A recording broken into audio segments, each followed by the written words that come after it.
சண்முகா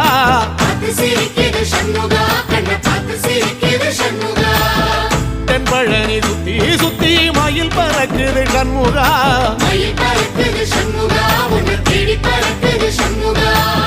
கிட்ட வந்து எட்டி நின்று என்ன பார்த்து சிரிக்குது சண்முகா